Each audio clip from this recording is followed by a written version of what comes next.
If I reopen my structure panel using Command I, we can see the elements nested within the containers here. Let's look at how to edit these elements. To edit that text, just select any text on the page and simply change the text. We can also edit the text over here on the left. When we click Style and then click Edit Typography, we can edit the style of this text element, and we have lots of control over different settings. This works the same way for our buttons. Click on this button, and you can make changes here on the left. I'll change the text to say, View Destinations. And of course, you can style your buttons as well.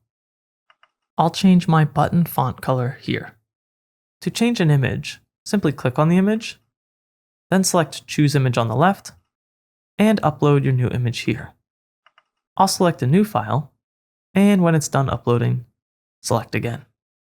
In the Style tab on the left side, you have many options to make changes to the position and alignment of your image. To make changes to other pages on our website, click the Page dropdown in the top bar and select a different page.